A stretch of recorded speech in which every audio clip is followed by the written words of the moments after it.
Ang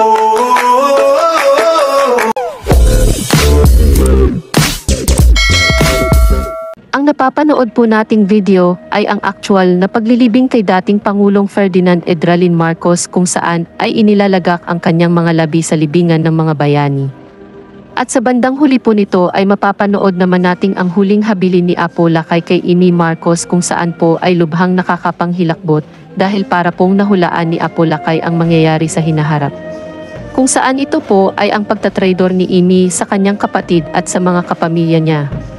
At ipinahihiwatig din ang pagkampi niya sa isang pamilya, kahit na nga ang mga ito ang nagbabanta at nang aalipusta sa kanyang kapatid at ito nga ay yung pamilyang Duterte, sukdulang mapahamak ang kanyang kapatid at kapamilya basta maipagtanggol lang ang mga Duterte, kahit na nga ito ay mga walang pagmamahal sa bansa at mga taksil sa bayang Sinilangan.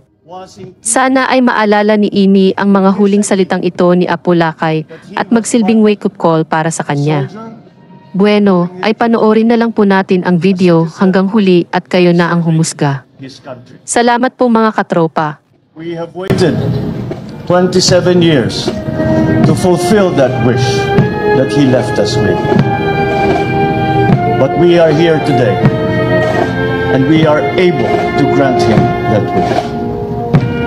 In keeping with his desires, we will keep these ceremonies simple.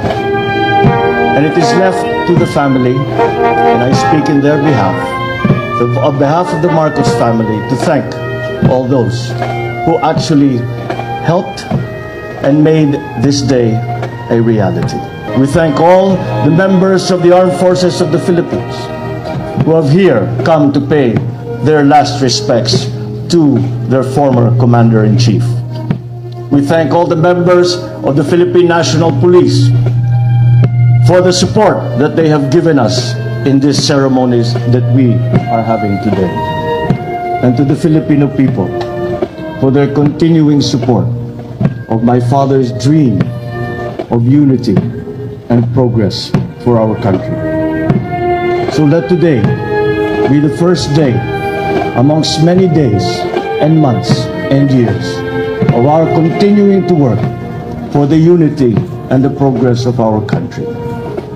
Let us be the heroes that my father asked us all to be, and finally bring the Filipino nation together, and finally bring the Filipinos to greatness. I would die 1,000 deaths and more for my motherland. Ferdinand Edralin Marcos, former President of the Republic of the Philippines, a legislator, a Secretary of National Defense, a World War II veteran, a Medal of Valor awardee, a soldier lived with such fervent duty and loyalty in serving his countrymen. Major Ferdinand Edralin Marcos was regarded as the most decorated hero of the World War II for receiving high honors and commendations, which include the Medal of Valor. Selfless service, integrity, and personal courage defined his extraordinary accomplishments as a young Filipino soldier who was subjected to torture by oppressors, fought in desolate battlefields, and conquered the Japanese invasion in the country. Battles of Pesang Pass and the infamous Death March. When the Philippines obtained independence, his undying commitment to service continued as he pursued his political career after topping the bar examination in 1939 with 98% rating, the highest record in Philippine history. Ferdinand Marcos was elected thrice as representative of Ilocos Norte from 1949 to 1959. He became the Senate President from 1963 to 1965, where he was regarded as son of the legislators who introduced the most number of significant bills. A war hero, Ferdinand Edralin Marcos later served as Secretary of National Defense in 1965.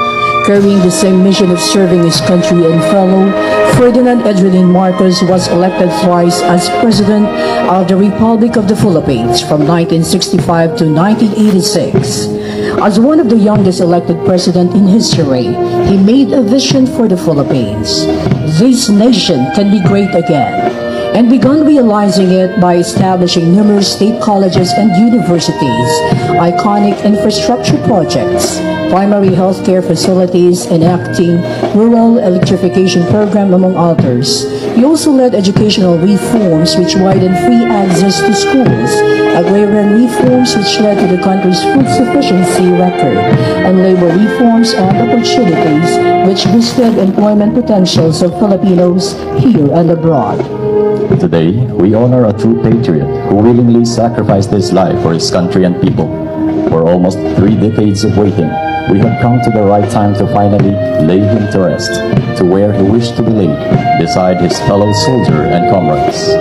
If there are no heroics now, from whom will future generations derive their inspiration? He said. May we then be all heroes in our own ways, as President Ferdinand Edralin Marcos did his own toll in big battles of life and create the best vision for the next generation. The great vision which he inherited from his promise. For every tear you shed, there will be a victory. As we put him to rest, may we, the people of the Republic of the Philippines, finally unite this politically divided nation and uphold the spirit of true reconciliation.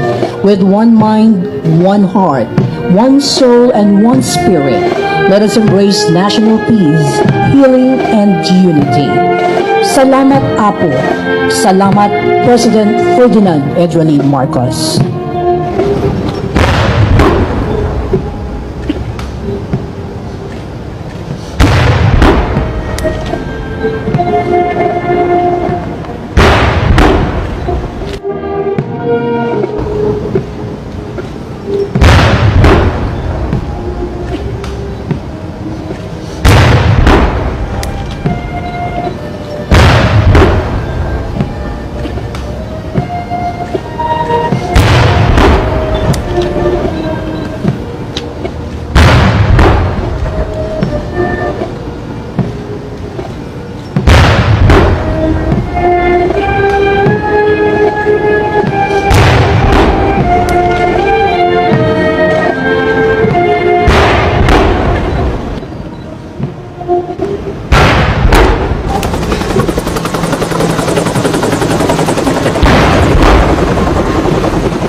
Alam mo, Aimee, ang kamalasan ng buhay ko ay nagsimula dahil sa iyo.